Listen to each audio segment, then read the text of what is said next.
सबैजनालाई अनि म टिडीको प्रोजेक्ट म्यानेजर हो।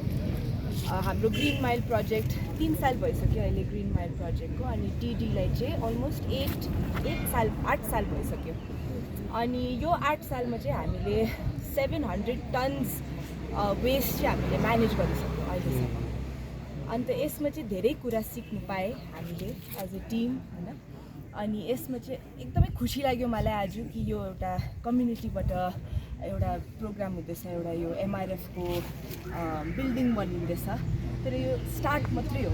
अब हाम्रो एकदमै डिफिकल्ट ब्याटल छ, स्टिप स्लोप छ जो हामीलाई चढ्नु पर्छ। अनि यसमा चाहिँ धेरै कुरा हामीले चाहिँ कस्तो गरेको छ भने जिरो वेस्ट भिलेज बनाएको छ, हामीले जिरो वेस्ट बिजनेस बनाएको छ, zero waste school, zero waste college.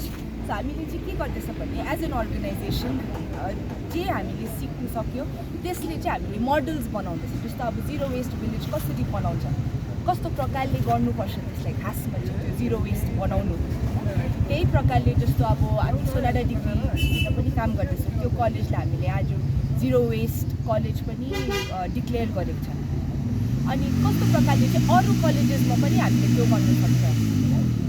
So त्यो चाहिँ हामीले मोडल्स बनाउँदैछ। तर अब चाहिँ कम्युनिटीले पोलिसी मेकर्सहरूले चाहिँ यो लिनु पऱ्यो। अनि एज एन अर्गनाइजेसन हामीले त्यस्तो ठुलो स्केलमा गर्नु सक्दैन। अलिक स्केल गर्नु चाहिँ सबै सल्युसन छ, हामी रेडी छ हेल्प गर्नु। तर यसलाई चाहिँ बढाउनु अब through the community policy makers अलिकति स्ट्रिक्ट हुनु पऱ्यो। जस्तो अब हाम्रो एउटा पदम चेन्ज सिक्किममा पनि उहाँहरूले जिरो वेस्ट बनाएको छ। तर त्यहाँनिर चाहिँ मान्छेहरूले फ्याँक्यो भने एकदम हेभी फाइन गर्नुहुन्छ। फाइन जस्तै फ्याँक्यो अब फाइन गरिहाल्छ। सो त्यो प्रकारको सिस्टमहरू पनि ल्याउनु पऱ्यो। जबसम्म फाइन हुँदैन, जबसम्म त्यो स्ट्रिक्ट हुँदैन, हामी एकदमै मुस्किल छ यो काम गर्नु। अन्त अर्को कुरा चाहिँ अब जस्तो हामीले यो एमआरएफ बनायो त्यसमा चाहिँ अब सर्टेन प्रोसेसेस चाहिँ हामीले ल्याउनु पऱ्यो। किनकि मैले के देखेको छु भने यस्तै प्रकारले बिल्डिङ्सहरू बनाउनुहुन्छ होइन कति जग्गाहरूमा, तर लास्टमा चाहिँ डम्पिङ ग्राउन्ड जस्तै हुन्छ, जस्तो सरले पनि भन्नुभयो होइन। अनि यसमा चाहिँ हामीले प्रपर प्रोसेसहरू ल्याउनु सक्यो भने एउटा विन विन सिचुएसन हुन्छ। जस्तो हाम्रो कम्युनिटीलाई पनि हामीले लाइभलीहुड दिनु सक्छ, प्लस हामीले यो प्रब्लम ठुलो प्रब्लमको पनि सल्युसन निकाल्नु सक्छ। यो प्रकारले चाहिँ मिलेर काम गऱ्यो चाहिँ मलाई लाग्छ कि हामीले एकदमै यसलाई बढाउन सक्छौँ। अनि मोस्ट इम्पोर्टेन्ट जो हामी यो सालदेखि हामीले के गर्दैछ भने मोस्टली युथ इन्भल्भमेन्ट, कि कसरी चाहिँ हाम्रो युथलाई पनि इन्भल्भ गरेर, किनकि कतिवटा युथ यहाँबाट अब माइग्रेट हुन्छ। जस्तो मेरो पनि त्यही हो, सानैमा म बाहिरै पढेको होइन, बाहिरै सबै गरेको। अनि म जस्तो कतिवटा युथ छ जसले यहाँनिर अब त्यो हुँदैन होइन, एउटा त्यो के गर्नु कसो गर्नु, म आफ्नो एडुकेसन मेरो कसरी पैसा कमाउनु होइन, त्यो सबै कुरा चाहिँ हाम्रो युथहरूमा एकदमै साह्रो छ, गाह्रो छ बस्नु पर्यो। त्यो प्रकारले चाहिँ कसरी हाम्रो युथलाई हामीले इम्पावर गर्नु सक्छ। टेकिङ वेस्ट म्यानेजमेन्टमा हामीले 10 इन्टर्नसिप प्रोग्राम पनि लन्च गरेको छौँ सोनादा डिग्री कलेजमा, जहाँनिर हाम्रो 10वटा इन्टर्न्स छ।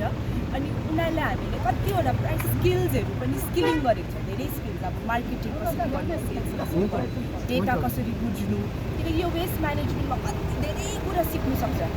डेटादेखि टेक्निकलदेखि कम्युनिटी वर्कदेखि सबै कुरा गर्नु सक्छ।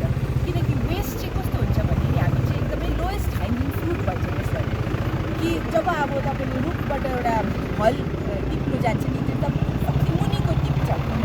त्यही वेस्ट पनि त्यही प्रकारको त्यो हो, किनकि वेस्ट सबै जग्गा तपाईँले देखिरहेको हुन्छ। सबै कुरामा तपाईँ जुनै पनि कुरा, जुनै पनि प्रोफेसन, जुनै पनि काममा तपाईँले वेस्ट चाहिँ देख्नुहुन्छ।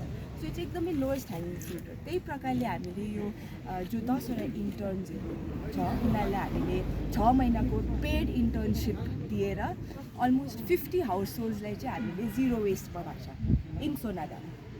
अनि यो मोडललाई फेरि अझै बढाएर चाहिँ हामीले कोसिस गर्दैछ कि यहाँनिर अझै यस्तो प्रोग्रामहरू, अझै यस्तो युथहरूलाई लगेर उनीहरूलाई लाइफ स्किल्स सिकाएर यो प्रब्लमलाई सल्भ गर्नु हाम्रो चेष्टा छ।